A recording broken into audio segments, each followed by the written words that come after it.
Hello மக்களே, எப்படி இருக்கீங்க எல்லாம்? இன்னைக்கு நாம 2017 ரிலீஸ் ஆன ஃபிளாட் லைனர்ஸ் அப்படின்ற ஒரு சூப்பரான சயின்ஸ் ஃபிக்ஷன் படத்தை தான் பார்க்க போறோம். இது வரைக்கும் நம்ம சேனல்ல போட்ட சயின்ஸ் ஃபிக்ஷன் படங்களை விட இந்த படம் கொஞ்சம் வித்தியாசமா இருந்துச்சு. ஸோ கண்டிப்பா உங்களுக்கு பிடிக்கும்னு நினைச்சு எடுத்துட்டு வந்திருக்கேன். படத்தை பார்த்துட்டு பிடிச்சதா இல்லையான்றத கமெண்ட் செக்ஷன்ல சொல்லுங்க. இப்போ வாங்க நம்ம படத்துக்குள்ள போலாமா?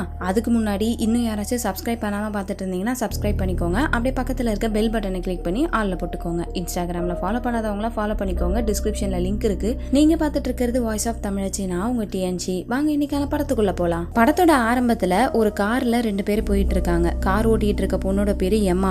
அவளோட தங்கச்சியை கூப்பிட்டுட்டு கார்ல போயிட்டு இருக்கா. அப்படியே போயிட்டே இருக்கும் போது ரோட்டை பார்க்காம போனை யூஸ் பண்ணிக்கிட்டு இருக்கா. அப்ப அவளோட தங்கச்சி அக்கா முன்னாடி பாருங்க அப்படின்ற மாதிரி கத்துறா.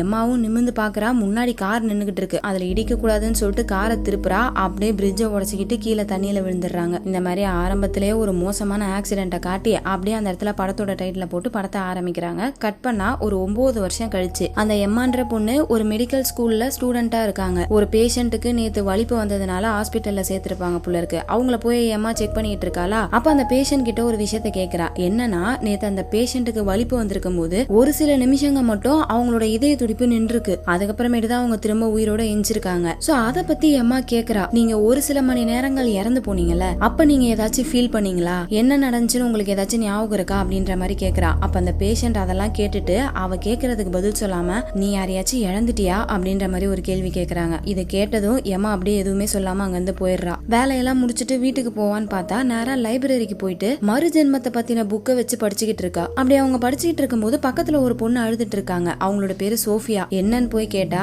சோஃபியாவோட அம்மா ரொம்பவே கஷ்டப்பட்டு தான் அவங்கள மெடிக்கல் ஸ்கூல்ல சேர்த்து விட்டுருக்காங்க. ஆனா இங்க வந்து பார்த்தா வாயில நுழையாத பேர்லாம் இருக்கு. ஏதாச்சும் ஒன்ன படிச்சா 5 நிமிஷத்துலயே மறந்து போயிடுது. நான் என்னதான் பண்றது? வீட்டுக்கு போனா எங்க அம்மா கேள்வி கேக்குறாங்க அப்படின்ற மாதிரி அந்த சோஃபியா பொண்ணு அழுதுகிட்டு இருக்கா. எம்மா தான் கொஞ்சம் அவளுக்கு ஆறுதலா பேசி ரிலாக்ஸா இருக்கட்டும்னு சொல்லிட்டு வெளியே கூப்பிட்டு வராங்க. வெளியே வந்ததும் சோஃபியா வாட்டுக்கு ஏதோ லொடன்னு பேசிக்கிட்டே இருக்கா. அப்ப எம்மா என்ன கேக்குறாங்க, நம்ம ஹாஸ்பிட்டல் வேலை எல்லாம் முடிஞ்சக்கு அப்புறமேட்டு நான் தனியா ஒரு ப்ராஜெக்ட் பண்ணிக்கிட்டு இருக்கேன். நீ வேணும்னா என் கூட வந்து அந்த ப்ராஜெக்ட்ல ஹெல்ப் பண்ணலாம் அப்படின்ற மாதிரி கேக்குறாங்க. ஆனா சோஃபியா வந்து இல்ல, எனக்கு எக்ஸாம் இருக்கு, படிச்சுட்டு போனாலே ஃபெயில் ஆயிடுவேன். இப்ப வேற நான் ஒன்னும் படிக்காம இருக்கேன், வீட்டுக்கு போய் படிக்கணும் அப்படின்னு சொல்லிட்டு அவங்க வந்து போயிடுறா. அப்படியே கட் பண்ணா அடுத்த நாள் ஹாஸ்பிட்டலோட டாக்டர் ஒரு மீட்டிங் மாதிரி வச்சிருக்காரு. அதுல எல்லா ஸ்டூடெண்ட்ஸும் இருக்காங்க. இந்த மீட்டிங்ல என்ன பண்ணுவாங்கன்னா, பேஷண்ட்டுக்கு என்ன மாதிரி கண்டிஷன் இருக்கு அப்படின்றத டாக்டர் கேட்பாரு. அதுக்கான பதில ஸ்டூடெண்ட்ஸ் கரெக்டா சொல்றாங்களா அப்படின்றத செக் பண்ணுவாரு. அந்த மாதிரி தான் அந்த டாக்டர் ஒரு கொஸ்டினா கேட்டுக்கிட்டு இருக்காரு. ஆனா கேக்குற எதுக்குமே அங்க இருக்க யாருக்குமே பதில் தெரியல. டாக்டர் கோவமாயிடுறாரு. நீங்க எல்லாரும் என்ன நினைச்சிட்டு இருக்கீங்க?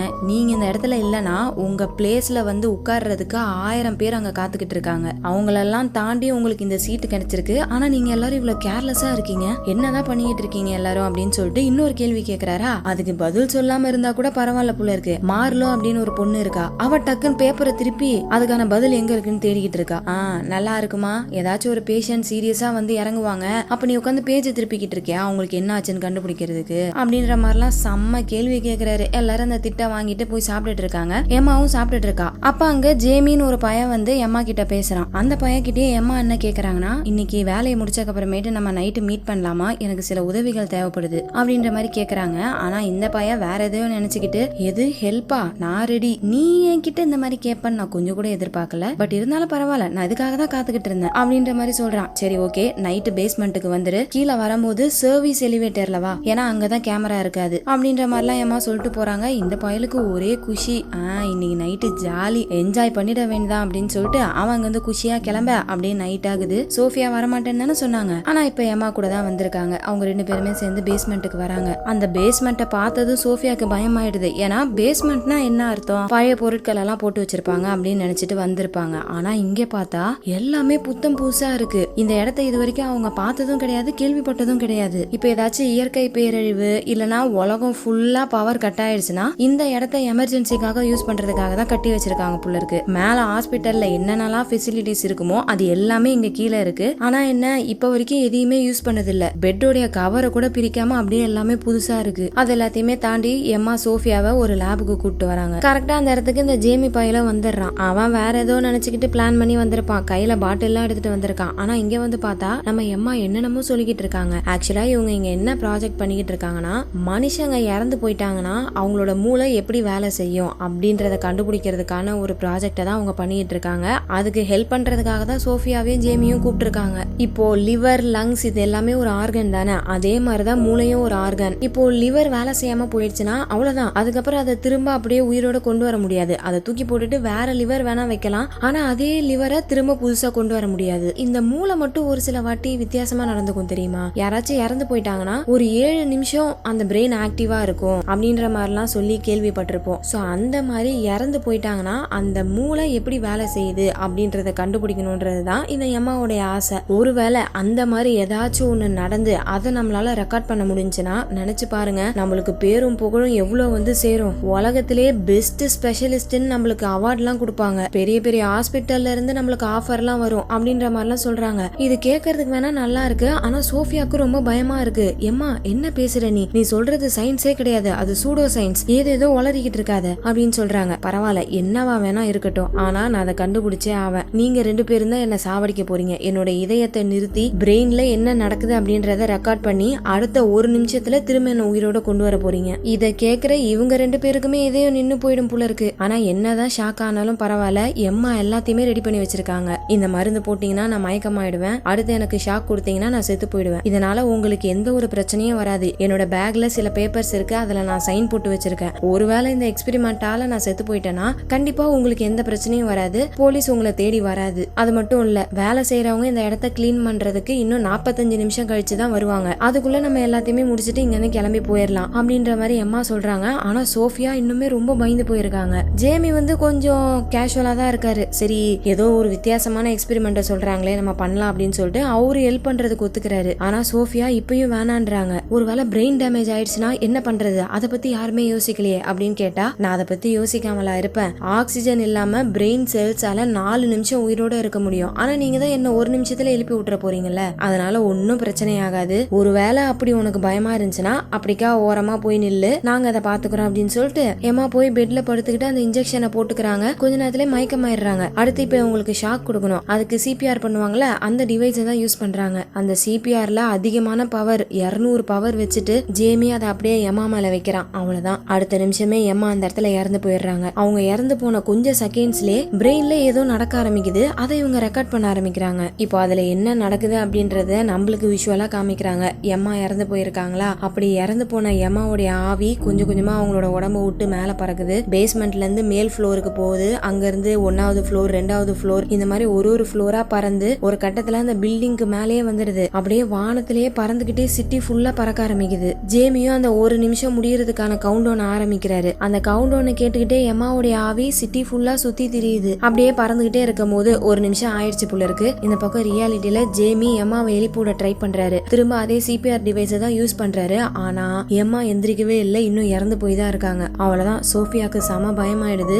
ரே அப்படின்னு ஒருத்தவங்க கிட்ட ஹெல்ப் கேட்டு மெசேஜ் பண்றாங்க, சீக்கிரமா பேஸ்மெண்ட்டுக்கு வான்னு சொல்லிட்டு. அந்த பையன் என்னாச்சுன்னு தெரியலேன்னு வேகமா ஓடி வந்துட்டு இருக்கான். இந்த பக்கம் இவங்க எவ்வளவோ ட்ரை பண்ணி பாக்குறாங்க, ஆக்சிஜன் கொடுக்குறாங்க, கையில கிடைக்கிறது எல்லாத்தையும் வச்சு ட்ரை பண்ணி பாக்குறாங்க. ஆனா எம்மா எந்திரிக்கவே மாட்டாங்க. கரெக்டா அந்த இடத்துக்கு ரே வராரு. அவரு இவங்க எல்லாரையும் விட கொஞ்சம் எக்ஸ்போர்ட் போல இருக்கு. சீக்கிரம் அந்த இன்ஜெக்ஷனை போடுங்க, இதை பண்ணுங்க அதை பண்ணுங்கன்னு சொல்லிட்டு அங்க இருக்க 2 பேருக்கு வேலை சொல்லிக்கிட்டு இருக்காரு. இவங்க இப்படி எம்மாவை காப்பாத்துறதுக்கு போராடிட்டு இருக்காங்களா, அப்ப அந்த இடமே அப்படியே உடஞ்சு வேற இடமா மாறுது. எம்மாவுடைய ஆவி இவ்வளவு நேரமா வானத்துல பறந்துட்டு இருந்துச்சுல, அது இப்ப தரையில நடக்க ஆரம்பிக்குது. ஒரு பிரிட்ஜ்ல இருக்காங்க. அந்த பிரிட்ஜ்ல அழகழகா லைட் தெரியுது. அதை பார்த்து ரசிச்சுக்கிட்டு இருக்காங்க. அப்படி ரசிச்சிட்டு இருக்க அதே சமயம் இந்த பக்கம் ரே எப்படியோ போராடி அவங்கள உயிரோட கொண்டு வந்துடுறான். இவங்க அந்த பிரிட்ஜ்ல இருந்து மறைஞ்சு திரும்ப அவங்களோட பாடிக்கே வந்துடுறாங்க. அவ்வளவுதான், எம்மாவை உசுரோட கொண்டு வரதுக்குள்ள இங்க இருக்கிறவங்களுக்கு எல்லாம் உசுர் போயிடுது. எம்மா ஏஞ்சக்கு அப்புறமேட்டு தான் சோஃபியாக்கு மூச்சே வருது. அதே சமயம் அந்த இடத்துக்கு மார்லோன்ற ஒரு பொண்ணு இருந்தால அவளும் வந்துடுறா. ரே இங்க ஓடி வரும்போது பாத்திருப்பா, இவன் எங்க இவ்வளவு வேகமா ஓடுறான்னு பாக்குறதுக்காக அப்படியே ஃபாலோ பண்ணிட்டு அவங்க இங்க வந்துட்டாங்க. நடந்த விஷயங்கள் எல்லாத்தையுமே பாத்துட்டாங்க. இப்ப எம்மா அவங்க எக்ஸ்பீரியன்ஸ் பண்ண எல்லாத்தையுமே சொல்ல ஆரம்பிக்கிறாங்க. நான் ஃபர்ஸ்ட் என்னோட பாடியை பார்த்தேன், அதுக்கப்புறம் ஜேமி சோஃபியா அவங்க 2 பேருமே பார்த்தேன், அடுத்து அப்படியே வானத்துல பறக்க ஆரம்பிச்சேன் அப்படின்ற மாதிரிலாம் சொல்லிக்கிட்டு இருக்காங்க. இது எல்லாத்தையுமே மார்லோ ரொம்ப ஆர்வமா கேட்டுட்டு இருக்கா. அடுத்து இவங்க பிரெயின்ல நடந்த ஆக்டிவிட்டிஸ் எல்லாத்தையுமே ரெக்கார்ட் பண்ணி வச்சிருப்பாங்கல்ல, அதை பார்க்க ஆரம்பிக்கிறாங்க. அப்போ எம்மாவோட மூளையில அங்கங்க மின்னல் வெட்டுது. ஆக்சுவலா நம்ம மூளை எப்படி வேலை செய்யும்னா, நம்ம என்ன ஃபீல் பண்றோமோ அந்த ஃபீலிங்க்கு ஏத்த மாதிரி ஒரு ஏரியா ரியாக்ட் ஆகும். இப்ப நம்ம சந்தோஷமா இருக்கோம்னா மூளையோட ஒரு பகுதி ரியாக்ட் ஆகும், கோவமா இருந்தோம்னா அதுக்கு தகுந்த மாதிரி இன்னொரு இடத்துல ரியாக்ட் ஆகும். அந்த மாதிரி எம்மாவுடைய ஆவி என்னெல்லாம் எக்ஸ்பீரியன்ஸ் பண்ணுச்சோ அதுக்கு ஏத்த மாதிரி அவங்களோட மூளையில மின்னல் அடிச்சிருக்கு. சோ இது மூலியமா எம்மா பண்ண எக்ஸ்பெரிமெண்ட் சக்சஸ் ஆயிடுச்சு. அவங்க நினைச்ச மாதிரியே மறுஜென்மோன்றது ஒண்ணு இருக்கு. இது வரைக்கும் யாருமே மனுஷனோட உடம்புல இருந்து ஆவி வெளியே போனதை பார்த்தது இல்ல. ஆனா இப்போ உடம்புல இருந்து ஆவி வெளியே வருதுன்றத கண்டுபிடிச்சிருக்காங்க. சோ அப்படி வெளியே வந்த ஆவி இன்னொரு உடம்புல போய் பூந்துச்சுன்னா கண்டிப்பா அது மறுஜென்மம் தானே. இப்படிப்பட்ட ஒரு விஷயத்த கண்டுபிடிச்சதும் அங்க இருக்க எல்லாருமே சந்தோஷமாகறாங்க. ஆனா ரே மட்டும் இதுக்கப்புறம் என்ன கூப்பிடாதீங்க, நான்லாம் அதுக்கு வரமாட்டேன் அப்படின்னு சொல்லிட்டு அங்க வந்து போயிடுறாரு. அடுத்து எம்மா தனியா ஒரு இடத்துல உட்காந்து இருக்காங்க. ரொம்ப நேரமா உட்காந்து இருக்கிறதுனால மார்லோ பேசலாமேன்ட்டு போறாங்களா, பார்த்தா கீழே அவ்வளவு ஹைட்டா இருக்கு. அதுல பயப்படாம எம்மா உட்காந்து இருக்காங்க. மார்லோ போய் பேசலாமேன்ட்டு பக்கத்துல உட்கார்ந்ததும் எம்மா டக்குன்னு என்ன சொல்றாங்க, எனக்கு சமைக்கணும் போல இருக்கு அப்படின்னு சொல்லிட்டு அங்க வந்து ஏஞ்சி போறாங்க. இப்ப அப்படியே அந்த சீனை கட் பண்ணா அடுத்த நாள் வழக்கம் போல ஹாஸ்பிட்டல்ல மீட்டிங் நடக்குது. அந்த மீட்டிங்க்கு நடுவுல பிரெட்டை பேக் பண்ணி வச்சிருக்காங்க. அதை பண்ணது வேற யாரும் இல்ல, எம்மா தான். எம்மாவோட பாட்டி ரெசிபி திடீர் ஞாபகம் வந்து பேக் பண்ணி வச்சிருக்காங்க போல இருக்கு. அது மட்டும் கிடையாது, 12 மைல் நிக்காம ஓடி இருக்காங்களாம். இதெல்லாம் கேட்டு அவங்க எல்லாருமே பயங்கரமா ஷாக் ஆகுறாங்க. அடுத்து டெய்லியும் பேஷண்டோட கண்டிஷனை சொல்லி என்னவா இருக்கும்னு டாக்டர் கேட்பார்ல, அதே மாதிரிதான் கேக்குறாரு. எப்பயும் போல அங்க இருக்க யாருக்குமே பதில் தெரியல. ஆனா இந்த வாட்டி எம்மா அதுக்கு கரெக்டா பதில் சொல்றாங்க. டாக்டரே பாராட்டுறாரு. எம்மா ஒரு படி மேல போய் அவங்க சிலபஸ்ல இல்லாத விஷயத்தெல்லாம் சொல்றாங்க. என்னடா நடக்குதுன்ற மாதிரி கூட இருக்க எல்லாரும் வாய பொழந்துட்டு இருக்காங்க. அப்படியே நைட் ஆகுது. ஒரு ரெஸ்டாரண்ட்ல பியானோ வாசிச்சிட்டு இருக்காங்க. அதுல போடுற டியூனும் 12 வருஷத்துக்கு முன்னாடி வாசிச்சது போல இருக்கு. அதை இப்ப கரெக்டா பிளே பண்றாங்க. எப்படி இத்தனை வருஷம் டச் இல்லாம இப்ப அழகா அவளால வாசிக்க முடியுதுன்ற மாதிரி பாக்குறாங்க. ஏதோ மூளைய ரெஃப்ரெஷ் பண்ணி பழைய நினைவுகள் எல்லாத்தையுமே கொண்டு வந்த மாதிரி எம்மா பண்ணிக்கிட்டு இருக்காங்க. இதை பார்த்ததுமே கூட இருக்க 3 பேருக்கும் நம்மளும் அந்த எக்ஸ்பெரிமெண்ட்டை பண்ணணும்னு ஆசை வந்துருது. இவ அப்படியே நைட்டு எம்மா தூங்குறதுக்காக ரெடி ஆயிட்டு இருக்காங்களா, அப்ப கர்டைன் பின்னாடி யாரும் நிக்கிற மாதிரி இருக்கு. இவங்க பொறுமையா கிட்ட போயிட்டு அந்த கர்டைனை விலக்கி பார்த்தா பின்னாடி யாருமே இல்ல. சரி தூக்கத்துல ஏதோ இப்படி தெரியுது போல இருக்குன்னு சொல்லிட்டு பாத்ரூமை விட்டு வெளியே போறாங்க. அப்படி வெளியே வந்ததுமே திரும்ப அந்த கர்டைன்ஸ் எல்லாம் நவுத்துற மாதிரி சவுண்ட் கேக்குது. என்னடா அதுன்னு சொல்லிட்டு எம்மா வந்து பாக்குறாங்களா, அப்ப பாத் டப்ல தண்ணி இருக்கு. அந்த தண்ணியில கர்டைன் விழுந்திருக்கு. எப்படி இந்த டப்ல தண்ணி வந்துச்சு அப்படின்னு சொல்லிட்டு கிட்ட போய் பார்க்கும்போது டக்குன்னு அந்த கர்டைன்ல இருந்து ஒரு ஃபேஸ் தெரியுமா. அவ்வளவுதான், பயந்தடிச்சு கீழே விழுந்துடுறாங்க. ஏஞ்சி பார்த்தா அந்த டப்ல இப்ப தண்ணி இல்ல, எல்லாமே நார்மலா தான் இருக்கு. அப்படியே அந்த சீனை கட் பண்ணா அடுத்து ஜேமி ஆளே இல்லாத ரோட்ல வண்டியில பயங்கர ஸ்பீடா போயிட்டு இருக்காரு. திடீர்னு பார்த்தா இவரு கூட ஒரு பொண்ணு உட்காந்து இருக்கா. இவரும் செம்ம ஸ்பீடா ஜாலியா போயிட்டு இருக்காரு. வேற ஒன்னும் இல்ல, இவரு அந்த எக்ஸ்பெரிமெண்ட்டை பண்ண ஆரம்பிச்சிட்டாரு போல இருக்கு. அந்த எக்ஸ்பெரிமெண்டோட பேரு பிளாட் லைனர். ரியாலிட்டில அங்க இருக்க எல்லாருமே ஜேமியை திரும்ப உயிரோட கொண்டு வர ட்ரை பண்ணிட்டு இருக்காங்க. ஏன்னா அந்த எக்ஸ்பெரிமெண்ட்கான டைம் முடிஞ்சிருச்சு. கூடவே ரேவும் இருக்காரு. அவர் வரமாட்டேன்னாரு, பட் இருந்தாலும் மனசு கேட்காம வந்து ஹெல்ப் பண்றாரு. ஜேமியோடைய சோல் அப்படியே வேகமா போயிட்டே இருக்கா. ஒரு கட்டத்துல வண்டியை நிறுத்துறாரு. அப்போ தூரத்துல இருந்து ஏதோ ஒரு பொண்ணு அழுகுற மாதிரி சவுண்ட் கேக்குது. அதே சமயம் பின்னாடி உட்காந்து இருக்க பொண்ணு மறைஞ்சு போயிடுறா. என்னன்னு பார்த்தா அவரை திரும்ப உயிரோட கொண்டு வந்துட்டாங்க போல இருக்கு. சோ அவரோட ஆவி அங்க இருந்து மறைஞ்சு திரும்ப ரியாலிட்டிக்கு வந்துருது. அவ்வளவுதான், 2 வாட்டி சக்சஸ்ஃபுல்லா அந்த எக்ஸ்பெரிமெண்ட்டை பண்ணிட்டாங்களா, என்ஜாய் பண்ண ஆரம்பிக்கிறாங்க. நினைச்சு பாருங்க, நம்மளால திரும்ப கொண்டு வர முடியாத ஒரு விஷயம்னா ஒருத்தங்க இறந்து போறதுதான். ஆனா அதுவே இங்க சாத்தியமாகும் போது எப்படி இருக்கும். ஏதோ தீம் பார்க்ல ஒரு ரைடா போய் எக்ஸ்பீரியன்ஸ் பண்ணிட்டு வர மாதிரி இவங்க சாவை எக்ஸ்பீரியன்ஸ் பண்ணிக்கிட்டு இருக்காங்க. அதனாலதான் சரக்கடிச்சு பயங்கரமா என்ஜாய் பண்ணிட்டு இருக்காங்க. செவுத்தெல்லாம் போட்டு உடைக்கிறாங்க. வெளியே பனி பொழியுதுன்னு சொல்லிட்டு நடு ரோட்ல போய் விளையாண்டுட்டு இருக்காங்க. எல்லாருமே என்ஜாய் பண்றாங்க. அதுல ஓவரா ஆட்டம் போடுறது அந்த எக்ஸ்பெரிமெண்ட்டை பண்ண 2 பேரும் தான். ரொம்பவே ஹைப்பரா இருக்காங்க. அப்படியே ஆட்டம் போட்டு முடிச்சுட்டு எல்லாருமே அவங்க வீட்டுக்கு போயிடுறாங்க. ஜேமியும் எம்மாவும் மட்டும் ஒரு இடத்துல உட்காந்து பேசிட்டு இருக்காங்க. அப்ப எம்மா ஜேமி கிட்ட ஒரு விஷயத்த கேக்குறாங்க. உன்னுடைய சோல் ஃபுல்லாவே என்ஜாய் பண்ணிட்டு இருந்துச்சா, இல்ல ஏதாச்சும் வித்தியாசமா நடந்துச்சா அப்படின்ற மாதிரி கேக்குறாங்க. ஆக்சுவலா இந்த ஜேமி ஒரு பொண்ணுடைய அழுகுரலை கேட்டிருப்பான். ஆனா அது இப்ப ஞாபகம் வரல புள்ள இருக்கு. ஒண்ணுமே ஆகல, நான் ஜாலியா தான் என்ஜாய் பண்ணிட்டு இருந்தேன் அப்படின்ற மாதிரி சொல்லிடுறான். இப்ப அப்படியே கட் பண்ணா அடுத்த நாள் அந்த எக்ஸ்பெரிமெண்ட்டை பண்ணக்கு அப்புறமேட்டு எம்மாவுடைய மூளை எப்படி அதிகமா வேலை செய்ய ஆரம்பிச்சிச்சு. அதே மாதிரி இப்ப ஜேமிக்கும் நடக்குது. ஒரு பேஷண்ட் ரொம்ப கிரிட்டிக்கலான ஸ்டேஜ்ல இருக்காங்க. அவரை எப்படி காப்பாத்துறதுன்னு அங்க இருக்க யாருக்குமே தெரியல. அந்த இடத்துக்கு ஜேமி வந்து ஏதோ ஒரு மாத்திரையை கொடுக்கறாரு. அதை போட்ட கொஞ்ச நேரத்திலேயே அந்த பேஷண்ட் ஸ்டேபிள் ஆயிடுறாரு. இப்படி நடந்தா யாருக்கு தாங்க ஆசை வராது. அடுத்து அந்த எக்ஸ்பெரிமெண்ட்டை பண்றது நானா தான் இருப்பேன் அப்படின்ற மாதிரி மார்லோ சொல்றா. எல்லாரும் சரின்னு சொல்லிட்டு ஒத்துக்கிட்டு அவங்க வேலையை போய் பார்க்க ஆரம்பிச்சிடுறாங்க. அப்ப ஜேமி வெளியே நின்னுகிட்டு இருக்காரு. ரோட்டையே உத்து பார்த்துட்டு இருக்காரு. சடனா பார்த்தா இவருடைய சோல் கூட ஒரு பொண்ணு வண்டியில வந்துட்டு இருந்துச்சுல, அந்த பொண்ணு நடு ரோட்ல நிக்கிறா. ஒரு நிமிஷம் இந்த பக்கம் டிஸ்ட்ராக்ட் ஆயிட்டு திரும்ப பார்த்தா அந்த பொண்ணை காணோம். ஜேமியும் அதை பெருசா எடுத்துக்கல. அப்படியே அன்னைக்கு நைட்டு மார்லோக்கு அந்த எக்ஸ்பெரிமெண்ட்டை பண்ண ஆரம்பிக்கிறாங்க. சோஃபியா வீட்ல இருந்து கிளம்பலாமேன்னு பார்த்தா அவங்க அம்மா விட மாட்டாங்க. என்ன நீ டெய்லியும் நைட்டு எங்கேயோ போயிட்டு இருக்க, இன்னைக்கு நீ எங்கேயும் போக கூடாது, வந்து உட்காரு, நீ எப்படி படிக்கிறன்னு நான் தெரிஞ்சுக்கணும், கேள்வி கேட்பா, அதுக்கு எல்லாத்துக்கும் நீ பதில் சொல்லணும் அப்படின்னு சொல்லிட்டு சோஃபியாவை விட மாட்டாங்க. இதனால சோஃபியா எல்லாமே அந்த எக்ஸ்பெரிமெண்ட்டை பண்ண ஆரம்பிக்கிறாங்க. இதுக்கு முன்னாடி எம்மா 1 நிமிஷம் இறந்து போயிருப்பாங்க. அடுத்து ஜேமி 2 நிமிஷம் இறந்து போயிருப்பாரு. இப்போ மார்லோ என்ன சொல்றாங்க, எனக்கு 3 நிமிஷம் அந்த எக்ஸ்பெரிமெண்ட்டை பண்ணணும் அப்படின்ற மாதிரி சொல்லிட்டு போய் படுத்துக்கிறாங்க. எல்லாரும் மாதிரியே இவங்களுக்கும் அந்த எக்ஸ்பெரிமெண்ட் ஆரம்பிச்சு மார்லோவை கொன்னுடுறாங்க. அவங்களோட எக்ஸ்பீரியன்ஸ் எப்படி இருக்குன்னா, எல்லா போட்டியிலையும் கலந்துகிட்டு அவங்க அவங்க ஃபர்ஸ்ட் பிரைஸ் வாங்குறாங்க. நல்லா தான் போயிட்டு இருக்கு. திடீர்னு என்னாச்சுன்னு தெரியல, தண்ணிக்குள்ள மூழ்கிட்டு இருக்காங்க. அண்டு கொலகாரின்னு யாரோ ரத்தத்துல எழுதிருக்காங்க. அடுத்த ஹாஸ்பிட்டல்ல ஒரு பேஷண்ட பாக்குறாங்க. அவரு ஜெல்லி ஃபிஷ் கொட்டி இருக்கும் போல இருக்கு. அதை பார்த்ததும் ஸ்விம்மிங் பூல்ல இவங்களை சுத்தி ஒரே ஜெல்லி ஃபிஷ்ஷா இருக்கு. இப்போ இவங்களுக்கான டைம் முடிஞ்சிருச்சு. 3 நிமிஷம் ஆயிடுச்சு. வெளியே அவங்களை எழுப்புறதுக்கான வேலை போயிட்டு இருக்கு. சாவடிக்கிறதுக்கும் சரி, திரும்ப உயிரோட கொண்டு வரதுக்கும் சரி, அந்த சிபிஆர் டிவைஸை தான் யூஸ் பண்ணுவாங்க. அதே மாதிரியே அவங்க யூஸ் பண்றாங்க. மார்லோ கண் முழிச்சிடுறாங்க. ஆனா ரியாலிட்டியில இல்ல, வேற ஏதோ ஒரு இடத்துல கண் முழிக்கிறாங்க. கைவிடப்பட்ட ஸ்விம்மிங் பூல் மாதிரி இருக்கு. அதுக்கு நடுவுல ஸ்ட்ரெச்சர்ல ஒரு பாடி படுத்திருக்கு. அதை பார்த்து இவங்க பயங்கரமா பயப்படுறாங்களா. அதே சமயம் ரியாலிட்டியில அங்க இருக்க எல்லாருமே பதட்டமா வராங்க. ஏன்னா எவ்வளவு ட்ரை பண்ணாலும் மார்லோவை எழுப்ப முடியல. அதுக்கப்புறம் எப்படியோ பல கட்ட போராட்டத்துக்கு அப்புறம் கஷ்டப்பட்டு மார்லோவை திரும்ப உயிரோட கொண்டு வந்துடுறாங்க. ஆனா இதுக்கு முன்னாடி எம்மாவும் ஜேமியும் எப்படி இருந்தாங்க அந்த மாதிரி இல்ல. மார்லோ ரொம்பவே வீக்கா இருக்காங்க. மேபி அவங்க 3 நிமிஷமா இறந்து போயிருந்தாங்கல்ல, அதனாலயா இருக்கும்னு நினைக்கிறாங்க. அப்படி அவங்க பேசிட்டு இருக்கும் போது அந்த இடத்துக்கு சோஃபியா ஓடி வரா. என்னன்னு கேட்டா, எனக்கு இப்பவே அந்த பிளாட் லைனர் எக்ஸ்பெரிமெண்ட்டை பண்ணி ஆகணும் அப்படின்னு ஒத்த கால்ல நிக்கிறா. மேபி அவங்க அம்மா கேட்ட கொஸ்டினுக்கு எல்லாம் இவளுக்கு பதில் தெரியலையா என்னன்னு தெரியல. இந்த எக்ஸ்பெரிமெண்ட்டை பண்ணாதான் கொஞ்சம் ஜீனியஸ் ஆயிடுறாங்கல்ல, அதுக்காக தான் இவ இப்படி அவசரப்படுத்துறா போல இருக்கு. ஆனா இப்ப பண்றது ரொம்பவே ரிஸ்க். இன்னும் 20 நிமிஷத்துல கிளீனிங் பண்றவங்க எல்லாம் வந்துருவாங்க. அதனால நம்ம நாளைக்கு பண்ணலாம் அப்படின்னு சொல்றாங்க.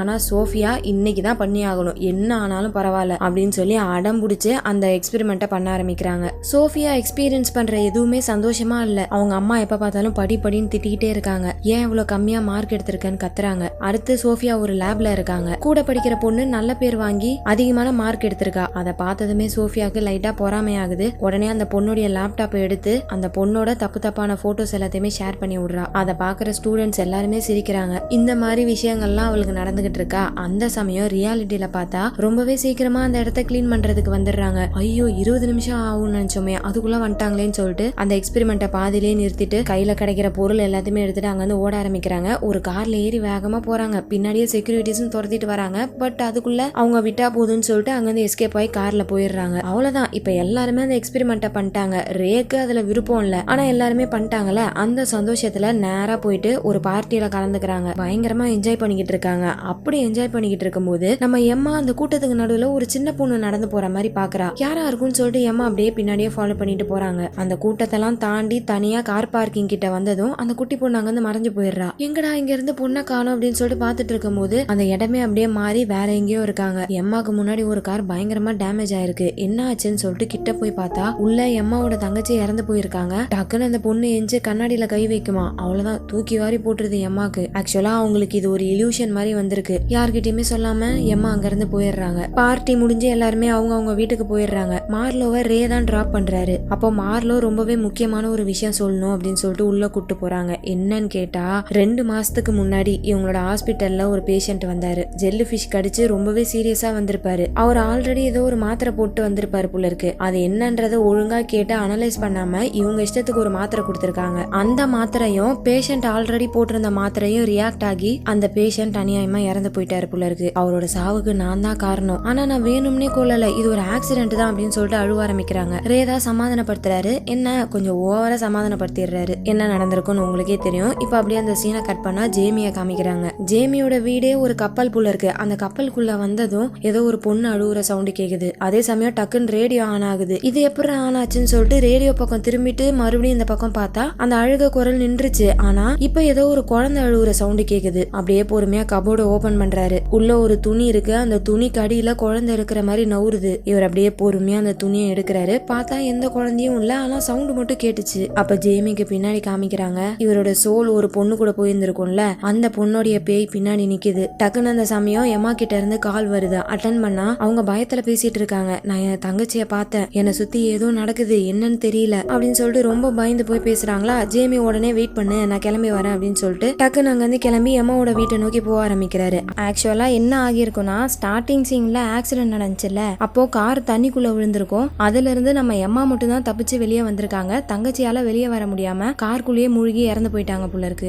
ஜேமி கிட்ட பேசிக்கிட்டே எம்மா வீட்டுக்கு வந்துடுறாங்க. உள்ள வந்ததுமே ஏதோ சவுண்ட் கேக்குது. போயிட்டு பார்த்தா ஒரு ஜாடி உடைஞ்சு போய் கிடக்கு. அதை எடுத்து வச்சுட்டு ஜன்னலை க்ளோஸ் பண்ணிட்டு திரும்பினா ரேடியோல இருந்து ஒரு மியூசிக் சவுண்ட் வருது. ரேடியோ எப்படி தானா ஆனாச்சுன்னு தெரியல. இந்த மாதிரி இவங்களை சுத்தி நிறைய புரியாத விஷயங்களா நடக்க ஆரம்பிச்சதுனால இவங்க இப்ப வீடியோ ரெக்கார்ட் பண்ண ஆரம்பிக்கிறாங்க. எனக்கு என்னமோ நான் ஒரு பைத்தியம் மாதிரி இருக்கு, நான் நிறைய விஷயங்களை பாக்குறேன், எனக்கு என்னன்னே புரியல அப்படின்னு சொல்லிட்டு இவங்க ரெக்கார்ட் பண்ணிட்டு இருக்கும் போதே பக்கத்துல இருந்து ஏதோ ஒரு வெளிச்சம் வருது. என்னன்ட்டு போய் பார்த்தா எம்மாவுடைய தங்கச்சி பேய் மாதிரி உட்கார்ந்து வரைஞ்சிக்கிட்டு இருக்கா. அப்படி வரைஞ்சத பக்கத்துல இருக்க மெழுகுவத்தில போட்டு எரிக்கிறா. எரிச்சிட்டு அப்படியே ஸ்லோவா நிமிர்ந்து எம்மாவை பாக்குறா. அவ்வளவுதான், எம்மாக்கு வருது பாருங்க பயம். அந்த இடத்த விட்டு அடுத்த நிமிஷமே ஓடுறாங்க. ஆனா ஏதோ ஒண்ணு அவங்களோட காலை பிடிச்சி உள்ள இழுக்குது. டக்குன்னு எம்மாவோட தங்கச்சி பேய் மாதிரி முன்னாடி வந்து நிக்கிறா. விழுந்தடிச்சு ஓட ஆரம்பிக்கிறாங்க. பால்கனி வழியா எகிரி குதிச்சு ஓடிக்கிட்டு இருக்காங்களா. எந்த பக்கம் ஓடினாலும் அவங்க தங்கச்சி வந்து பயன்படுத்திக்கிட்டு இருக்கா. ஒரு கட்டத்துல எங்கேயுமே அவங்களால தப்பிச்சு ஓட முடியல. கடைசியா எம்மாவோட தங்கச்சிய அப்படியே பிடிச்சி எம்மாவை கீழே தள்ளி விட்டுறா. அவ்வளவுதான், மேல இருந்து கீழே விழுந்த எம்மா அங்கேயே இறந்து போயிடுறாங்க. ஜேமி வீட்டுக்கு வந்து காலிங் பெல் அடிக்கிறாரு. ஆனா எம்மா வெளியே வரலையா,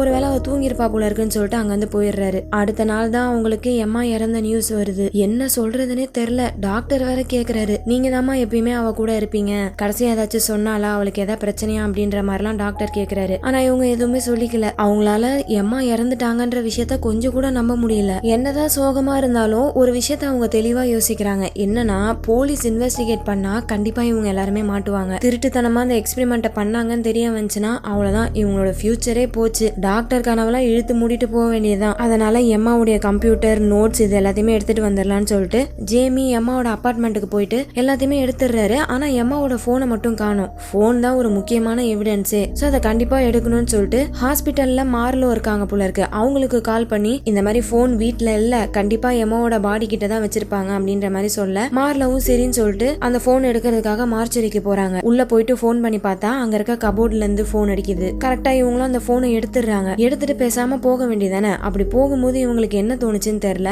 எம்மாவோட பாடியை வெளியே இழுத்து பாக்குறாங்க. அப்புறம் அப்படியே மூடிட்டு மேல நிமிர்ந்து பார்த்தா ரத்தத்தால கொலகாரி அப்படின்னு எழுதப்பட்டிருக்கு. அதை பார்த்து மார்லோ பயங்கரமா பயந்துடுறாங்க. அதே சமயம் அவங்களோட போனுக்கு ஒரு கால் வருது. யாருன்னு எடுத்து பார்த்தா இறந்து போன எம்மா. அப்படியே அட்டன் பண்றாங்க. அதுல எம்மாவோட குரல் ஹலோ அப்படின்னு சொல்லுது. பயத்துல போனை தூக்கி போட்டுறாங்க. திரும்ப போன் எடுக்கலாமேன்ட்டு குனிஞ்சா மொத்தமா பவர் போயிடுது. அப்ப யாரோ இப்படி அப்படியுமா ஓடுற மாதிரி இருக்கு. மார்லோ போனை எடுத்து பிளாஷ் லைட்டை ஆன் பண்ணி பார்த்தா பூட்டி வச்சிருந்த டெட் பாடி எல்லாமே இப்ப வெளியே வந்திருக்கு. அடுத்து இவளால ஒரு பேஷண்ட் இறந்து போனார்ல, அவரு பின்னாடி வந்து நிக்கிறாரு. இவ பயந்தடிச்சிட்டு திரும்பினா அந்த இடத்துல யாருமே இல்ல. இப்படி மார்லோக்கு நிறைய விஷயங்கள் நடந்துகிட்டு இருக்க. இன்னொரு பக்கம் ஜேமிய காமிக்கிறாங்க. ஜேமி குளிச்சிட்டு இருக்கான். அப்ப திடீர்னு தண்ணி நின்றுது. அண்டு வெளியே யாரோ நடக்கிற மாதிரி இருக்கு. யார் அதுன்னு சொல்லிட்டு வெளியே வந்து பார்த்தா யாருமே இல்ல. டக்குன்னு ரேடியோ ஆன் ஆயிடுது. இவன் போயிட்டு ஆஃப் பண்ண ட்ரை பண்றான். ஆனா ஆஃப் பண்ணவே முடியல. சோ கோவத்துல அந்த ரேடியோவை புடுங்கி ஓரமா வச்சிடறான். அதுக்கப்புறம் ஏதோ ஒரு பொண்ணு அழுவுற மாதிரி சவுண்ட் கேக்குது. நிறைய அமானுஷ்யமான விஷயங்கள்லாம் நடக்குது. அப்ப இவனுக்கு பின்னாடி ஒரு பொண்ணு நின்னுகிட்டு இருக்கா. வேற யாரும் இல்ல, இவன் இறந்து போன போது ஒரு பொண்ணை பார்த்தான்ல, அதே பொண்ணுதான். அந்த பொண்ணை பார்த்துட்டு இந்த பையன் பயந்து அடிச்சுட்டு ஓட செவுத்துல இடிச்சிட்டு கீழே விழுந்துடுறான். டக்குன்னு அந்த பேய் இவனை தொடுது. ஓடுறான் பாருங்க, ஒரே ஓட்டம். வெளியே போயிட்டு லாக் பண்ணிடுறான். ஆனா அங்கேயுமே அந்த பேய் வந்து நிக்குது. அதை பார்த்து பயந்து தண்ணிக்குள்ள விழுந்துடுறான். எப்படியோ கஷ்டப்பட்டு நீச்சல் அடிச்சு மேல ஏறி வந்துடலாம்னு சொல்லிட்டு கைய வச்சா கையிலே சதக்குன்னு ஒரு கத்தி இறங்குது. அவ்வளவுதான், வழியில துடிச்சு போயிடுறான். அதுக்கப்புறம் எப்படியோ அங்க இருந்து தப்பிச்சு ஃப்ரெண்ட்ஸ் கிட்ட வந்துடுறான். 4 பேரும் எம்மாவோட போன்ல இருக்க வீடியோவை பாக்குறாங்க. எம்மா கடைசியா வீடியோ எடுத்திருப்பாங்கல்ல, அப்போ பக்கத்துல ஏதோ ஒரு வெளிச்சம் தெரிஞ்சுன்னு சொல்லிட்டு தானே எஞ்சி போயிருப்பாங்க. அப்படி போகும்போது அவங்க ரெக்கார்டிங் ஆஃப் பண்ணிருக்க மாட்டாங்க போல இருக்கு. சோ எல்லாமே ரெக்கார்ட் ஆயிருக்கு. அதுல எம்மா பயந்தடிச்சு கத்திக்கிட்டே ஓடுறது எல்லாமே ரெக்கார்ட் ஆயிருக்கு. ஆனா எம்மாவோட தங்கச்சி அங்க இல்ல, சும்மாதான் எம்மா கத்திக்கிட்டு ஓடிட்டு இருக்க மாதிரி ரெக்கார்ட் ஆயிருக்கு. இதை பார்த்ததும் மார்லோ என்ன நினைக்கிறாங்க, ஒருவேளை நம்ம பண்ண தப்பு தான் நம்மள துரத்துதோ அப்படின்ற மாதிரி கேட்டதும் உடனே ஜேமி என்ன சொல்றான், அப்ப நம்ம பண்ண தப்பு எல்லாத்தையுமே ஒத்துக்கலாம், வெளிப்படையா நம்ம சொல்லிட்டோம்னா நம்மளுக்கு இந்த மாதிரி நடக்காதுல அப்படின்னு சொல்லிட்டு அவனே ஆரம்பிக்கிறான். என்னன்னா, அலிஷியான்னு ஒரு பொண்ணு, இவனுடைய எக்ஸ் லவர் போல இருக்கு. இவனால அந்த பொண்ணு பிரெக்னன்ட் ஆயிட்டா. ஆனா ஜேமி அப்பத்திக்கு குழந்தைக்கு தயாரா இல்ல, அதனால கலைச்சிடலாம் அப்படின்னு சொல்லிட்டு அந்த பொண்ணை கன்வின்ஸ் பண்ணி ஹாஸ்பிட்டலுக்கு கூட்டு போயிருக்கான். ஆனா போற வழியிலேயே பயந்து போய் அப்படியே அந்த பொண்ணை விட்டுட்டு ஓடி போயிருந்திருக்கான். இதுதான் அவன் பண்ண தப்பு போல இருக்கு. சோ அதை இவன் சொல்ல, அடுத்து சோஃபியா சொல்ல ஆரம்பிக்கிறாங்க. இவங்க டாக்டர் ஆகணும்ன்றது அவங்க அம்மாவோட ஆசை. அதனாலதான் பயாலஜி குரூப் எடுத்து படிச்சுட்டு இருந்திருப்பாங்க. ஆனா அப்ப கூட படிச்ச ஒரு பொண்ணு, அவளோட பேரு ஐரினா, அவ சோஃபியாவை விட நிறைய மார்க் எடுத்ததுனால எங்க இவளுக்கு பேர் கிடைக்காம போயிட போகுதுன்னு சொல்லிட்டு சோஃபியா என்ன பண்ணிருக்காங்க, அந்த ஐரினா பொண்ணுடைய லேப்டாப்பை ஹேக் பண்ணி அவளுடைய பர்சனல் போட்டோஸ் எல்லாத்தையுமே ஸ்கூல் ஃபுல்லா பரப்பி விட்டுருக்காங்க. இதுதான் சோஃபியா பண்ண தப்பு போல இருக்கு. அதையும் சொல்லிட்டாங்களா. அடுத்து மார்லோ சொல்ல வேண்டியது. ஆனா மார்லோ என்ன சாதாரண விஷயமா பண்ணிருக்காங்க இவங்கள மாதிரி, அவங்க ஒரு கொலை பண்ணிருக்காங்க ஆக்சிடென்டா, அதை எப்படி சொல்லுவாங்க. அதனால அப்படியே நாசுக்கா என்ன சொல்றாங்க, இப்ப இதெல்லாம் சொல்லி என்ன ஆக போகுது, நம்மளுக்கு என்ன நடக்குதுன்னே தெரியல, நம்ம பாக்குறதெல்லாம் ஒரு இல்யூஷனா இல்ல நம்ம பண்ண எக்ஸ்பெரிமெண்ட்னால ஏதோ ஒரு கதவு ஓபன் ஆகி பேய் தான் வந்து நம்மள ஒரிஜினலா டார்ச்சர் பண்ணிக்கிட்டு இருக்கா, என்னன்னே தெரியல. ஆனா சீக்கிரமா அதை கண்டுபிடிச்சாகணும், இல்ல எம்மா மாதிரியே நம்மளும் செத்துருவோம் அப்படின்ற மாதிரி சொல்லிட்டு அங்கிருந்து எல்லாரும் அதுக்கப்புறம் போயிடுறாங்க. அடுத்து சோஃபியாக்கு அந்த இல்யூஷன் ஆரம்பிக்குது. ஹாஸ்பிட்டல்ல பிரெயினை பத்தின கிளாஸ் போயிட்டு இருக்கு. அதை கவனிச்சுக்கிட்டு இருக்காங்க. அப்ப அவங்களோட போனுக்கு ஒரு மெசேஜ் வருது. வருது. சோஃபியாவை பத்தி தப்பு தப்பா மெசேஜ் யாரோ அனுப்புறாங்க. அதே மெசேஜ கிளாஸ் எடுத்துட்டு இருக்க டாக்டரும் திடீர்னு சொல்றாங்க. உண்மையிலே சொல்லல, சோஃபியாக்கு தான் அந்த மாதிரி தோணுது. வாயை மூடுங்க அப்படின்னு அந்த டாக்டர் கிட்ட கத்திட்டு வெளியே ஓடி வராங்க. வந்து பார்த்தா ஹாஸ்பிட்டல்ல யாருமே இல்ல, ஒரே அமைதியா இருக்கு. சோஃபியா பின்னாடி அந்த ஐரீனா பொண்ணு நடந்து போறா. ஆனா அதை இவங்க கவனிக்காம லிப்டுக்கு போறாங்க. போய் பட்டனை அழுத்தினா வேலை செய்யல. சரி வெளியே போலாமேன்ட்டு பார்த்தா டக்குன்னு கதவு க்ளோஸ் ஆயிடுச்சு. மேல பார்த்தா லிப்டோடைய டாப்பே காணோம், வெட்ட வெளியா இருக்கு. அதை பார்த்ததும் சோஃபியாவுக்கு பயமாயிடுது. வெளியே போலான்னு பார்த்தா கதவும் திறக்க மாட்டேங்குது. இப்ப லிப்ட் ஆன் ஆகி வேகமா மேல போக ஆரம்பிக்குது. இவளும் காப்பாத்துங்க காப்பாத்துங்கன்னு கத்துறா. ஆனா லிப்ட் நிக்கிற மாதிரி இல்ல. வேகமா போயிட்டு ஒரு கட்டத்துல ஒரு ஃப்ளோர்ல போய் அந்த லிப்ட் நிக்குது. கதவு ஓபன் ஆனா அவங்க ஹாஸ்பிட்டல்லே இல்ல, ஒரு கைவிடப்பட்ட லேப்ல இருக்காங்க. அப்படியே அதை பார்த்துட்டு இருக்கும் போது டக்குன்னு ஐரீனா பொண்ணு முன்னாடி வந்து பயமுறுத்துறா. இவங்களும் பயந்து பின்னாடி வராங்க. பார்த்தா அந்த இடம் மாறி இப்ப ஹாஸ்பிட்டல்ல தான் இருக்காங்க. இது சரி வராது, இதை இப்பவே நிறுத்தி ஆகணும் அப்படின்னு சொல்லிட்டு நேரா ஐரீனாவை பார்க்க போறாங்க. கூடவே அந்த ஜேமி பையலும் வந்திருக்கான். சோஃபியா எதுக்காக இங்க வந்திருக்காங்கன்னா ஐரீனா கிட்ட நடந்த விஷயங்கள் எல்லாத்தையுமே சொல்லி மன்னிப்பு கேட்கலாம் அப்படின்னு சொல்லிட்டு தான் வந்திருக்காங்க. ஐரீனாவை கூப்பிடுறாங்க. ஆனா ஐரீனாக்கு சோஃபியா யாருன்னே தெரியல. நடந்த விஷயங்கள் எல்லாத்தையுமே சொல்றாங்க. உன்னுடைய தப்பான போட்டோஸ் எல்லாத்தையுமே லீக் பண்ணது நான் தான், ஏதோ ஒரு பொறாமையில பண்ணிட்டேன், என்ன மன்னிச்சிரு, தெரியாம பண்ணிட்டேன் அப்படின்னு சொல்லிட்டு மன்னிப்பு கேக்குறாங்க. அதுக்கு ஐரீனா எதுவுமே சொல்லல. அப்படியே கண்ணுல இருந்து தண்ணி ஊத்துது. இப்ப எதுக்கு வந்து அதெல்லாம் கேக்குறீங்க, நான் அதுல இருந்து எப்பயோ கடந்து வந்துட்டேன் அப்படின்னு சொல்லிட்டு ஐரீனா வாட்டுக்கு அங்கிருந்து போறாங்க. சோஃபியா கெஞ்சிரா, ஐரீனா ஒரு வாட்டி என்கிட்ட பேச, என்ன மன்னிச்சிட்டேன்னு மட்டும் சொல்லிட்டு போயேன் அப்படின்னு சொல்லிட்டு கெஞ்சிக்கிட்டே பின்னாடி வராங்க. ஐரீனாவும் நடந்து போயிட்டே இருக்காங்க. அப்புறம் என்ன தோணுச்சோ தெரியல, ஒருத்தங்க எப்பயோ பண்ண தப்பா உணர்ந்து இப்ப வந்து மன்னிப்பு கேக்குறாங்களே அப்படின்னு சொல்லிட்டு கொஞ்சம் இறங்கி வந்து அப்படியே சிரிச்சுக்கிட்டே நான் உங்களை மன்னிச்சிட்டேன், கவலைப்படாதீங்க அப்படின்ற மாதிரி சொல்ல, அவ்வளவுதான் சோஃபியாக்கு ஏதோ ஒரு பெரிய பாரத்தை இறக்கி வச்ச மாதிரி இருக்கு. அவ்வளோ ஒரு நிம்மதி. அதை பார்த்ததும் ஜேமிக்கும் போய் மன்னிப்பு கேட்கணும்னு தோணுது. அதனால வேகமா இவருடைய எக்ஸ் லவரை போய் பாக்குறாரு. அங்க போனா அந்த பொண்ணு தனியா இல்ல, கூட ஒரு குட்டி பையன் இருக்கான். வேற யாரும் இல்ல,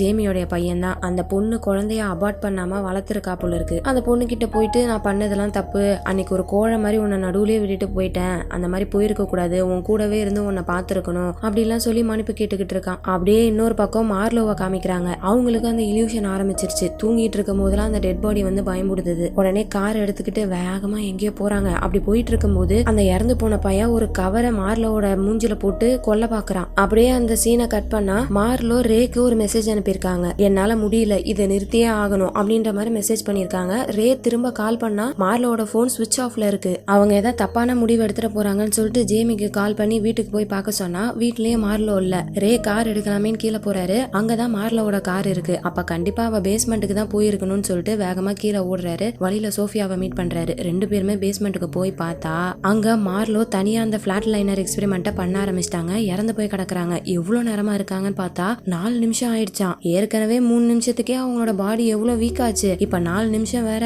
ஏதா ஆயிட போகுதுன்னு சொல்லிட்டு மார்லோவை எழுப்பி விட ட்ரை பண்ணிட்டு இருக்காங்க. அதே சமயம் மார்லோவோட ஆவி அந்த இறந்து போன டெட் பாடி கிட்ட போயிட்டு மன்னிப்பு கேட்டுட்டு இருக்காங்க. இவங்க மன்னிப்பு கேட்டதான் அந்த டெட் பாடியும் மன்னிச்சிரும்னு பார்த்தா அப்படியே எஞ்சி மார்லோவோட கழுத்தை பிடிக்குது. அதுல மார்லோ மயங்கி போயிடுறாங்க. அதுக்கப்புறம் அந்த டெட் பாடி மார்லோவை ஒரு ஸ்ட்ரெச்சர்ல கட்டி போட்டு ஒரு ரூம்ல கூட்டு போய் விடுது. அங்க மார்லோவா அந்த டெட் பாடி போட்டு புரட்டி எடுத்துக்கிட்டு இருக்கு. செம்மையா அட்டாக் பண்ணிக்கிட்டு இருக்கு. ஒரு கட்டத்துல தண்ணிக்குள்ள முக்கி சாவடிச்சிருது. வெளியே அவங்க 3 பேருமே மார்லோவை உயிரோட கொண்டு வர போராடிக்கிட்டு இருக்காங்க. ஆனா எவ்வளவு ட்ரை பண்ணாலும் மார்லோ எந்திரிக்கிற மாதிரி இல்ல. அவ்வளவுதான், ஒரு கட்டத்துல நம்பிக்கையே போயிடுச்சு. இதுக்கப்புறம் நம்மளால ஒண்ணும் பண்ண முடியாது, அவ எப்பயோ இறந்து போயிட்டா அப்படின்னு சொல்லிட்டு ட்ரை பண்றதையே கை விட்டுறாங்க. ஆனா ரேக்கு தான் மனசு கேட்கல. இன்னும் ஒரே ஒரு வாட்டி ட்ரை பண்ணலாம்னு சொல்லிட்டு ஒரு ஊசிய மார்லோக்கு போட்டு ப்ளீஸ் தயவு செய்து திரும்ப வந்துரு அப்படின்னு சொல்லிட்டு ஒரு முயற்சி பண்ணிக்கிட்டு இருக்க. இது மார்லோவுடைய ஆவிக்கு கேக்குது. டக்குன்னு அந்த தண்ணிக்குள்ள இருந்து எஞ்சிடுறாங்க. எஞ்சதும் பின்னாடி கருப்பு கலர்ல ஒரு புகை, அதுல இருந்து வர ஃபோர்ஸ் மார்லோவை பிடிச்சி உள்ள இழுக்க பாக்குது. மார்லோ டைட்டா பிடிக்க ட்ரை பண்றாங்க. ஆனா அந்த ஃபோர்ஸ் பயங்கரமா இழுக்குது. அவங்க கத்திக்கிட்டே போயிட்டு இருக்க. அந்த சமயம் எம்மாவுடைய ஆவி அங்க வருது. அது மார்லோ கிட்ட என்ன சொல்லுதுன்னா, நீ தப்பு பண்ணிருக்கதான், ஆனா அது ஒரு ஆக்சிடென்ட், சோ உன்னையே நீ மன்னிச்சுக்கோ, அப்பதான் உன்னால இதுல இருந்து தப்பிக்க முடியும் அப்படின்ற மாதிரி சொல்ல, அப்படியே ரியாலிட்டியில ஒரு வாட்டி அந்த சிபிஆர் டிவைஸை வச்சு ட்ரை பண்ணலாம்னு சொல்லிட்டு சிபிஆரை யூஸ் பண்றாங்க. டக்குன்னு மார்லோ கண் முழிச்சுக்கிறாங்க. நல்ல வேலை, எப்படியோ மார்லோவை காப்பாத்திட்டாங்க. மார்லோ அவங்க பண்ண தப்புக்கு ரொம்ப கில்ட்டா இருந்திருப்பாங்க. இப்ப அவங்களே அவங்க மன்னிச்சுக்கிட்டாங்க. சோ அவங்களும் நார்மல் ஆயிட்டாங்க. சோஃபியா முன்னாடியே போயிட்டு ஐரீனா கிட்ட மன்னிப்பு கேட்டாங்க. ஜேமியும் அதே மாதிரி அவரு கேர்ள் ஃப்ரெண்டுக்கு பக்கத்திலே வீடு எடுத்து அவங்கள பாத்துக்க போறதா சொல்லியிருக்காரு புள்ள. அதனால அவருக்கு நிம்மதி ஆயிடுது. அடுத்து மார்லோ என்ன பண்றாங்க, நேரா டீன் கிட்ட போயிட்டு அவங்க பண்ண தப்ப ஒத்துக்கிறாங்க. என்னதான் நேர்மையா போய் உண்மையை சொன்னாலும் தப்பு தப்பு தானே, அதனால டீன் கொஞ்ச நாள் ஹாஸ்பிட்டலுக்கு வராதீங்கன்ற மாதிரி சொல்லிட்டாரு புள்ள இருக்கு. இப்போ அந்த பிளாட் லைனர் எக்ஸ்பெரிமெண்ட் பத்தின எல்லா டீடைல்ஸையும் லேப்டாப்ல ஏத்தி அப்படியே அதை தண்ணிக்குள்ள போட்டுறாங்க. இதுக்கப்புறம் இந்த மாதிரி யாருமே பண்ணக்கூடாதுன்னு சொல்லிட்டு அடுத்து எல்லாருமே வழக்கமா போற ரெஸ்டாரண்ட் ஹாஸ்பிட்டலுக்கு போயிருக்காங்க. அங்க ஒரு மியூசிக் பிளே ஆகுது. அந்த மியூசிக் தான் எம்மா வாசிப்பாங்க. ஆனா இப்போ அங்க வாசிக்கிறது எம்மா கிடையாது, ஒரு வயசான தாத்தா. அந்த மியூசிக்கை கேட்டதுமே அவங்க எல்லாரும் எம்மாவை ரொம்பவே மிஸ் பண்றாங்க. எம்மா கூட இல்லாதது அவங்களுக்கு ஒரு மாதிரியா இருக்கு. ஆனா என்ன பண்றது, எம்மாவால திரும்பி வர முடியுமா? அதனால எம்மாவை நினைச்சு ரொம்பவே ஃபீல் பண்றாங்க. அப்படியே அந்த இடத்துல கட் பண்ணி படம் அங்கேயே முடியுது. சோ இந்த படம் மூலியமா என்ன தெரிய வருதுன்னா, எல்லாத்துக்குமே ஒரு லிமிட் இருக்கு. அந்த லிமிட்டை தாண்டி போகணும்னு நினைச்சா இந்த மாதிரி தான் ஆகும். அதை இவங்க எல்லாருமே ரொம்ப நல்லாவே புரிஞ்சுக்கிட்டாங்க. அவ்வளவுதான் மக்களே, இந்த படம் அதோட முடிஞ்சு. எப்படி இருந்துச்சு இந்த படம்? வழக்கமா நம்ம பாக்குற சயின்ஸ் ஃபிக்ஷன் படங்களை விட இது கொஞ்சம் வித்தியாசமா இருந்துச்சுல, அதுக்காக தான் இந்த படத்தை கொண்டு வந்தேன். சோ இந்த படம் உங்களுக்கு பிடிச்சிருந்துச்சா பிடிக்கலையான்றத கமெண்ட் செக்ஷன்ல சொல்லுங்க. அண்ட் வீடியோ பாக்குற யாருமே லைக் போட மாட்டீங்க. கொஞ்சம் அப்படியே லைக் போட்டீங்கன்னா எனக்கும் ரொம்ப மோட்டிவேஷனா இருக்கும்ல. இன்னுமா லைக் போடாம இருக்கீங்க? டக்குன்னு லைக் போட்டுருங்க. இதே மாதிரி அடுத்த ஒரு சூப்பரான வீடியோல உங்களை மீட் பண்றேன். அது வரைக்கும் நீங்க பார்த்துட்டு இருந்தது வாய்ஸ் ஆஃப் தமிழச்சி. நான் உங்க டிஎன்சி. பாய்.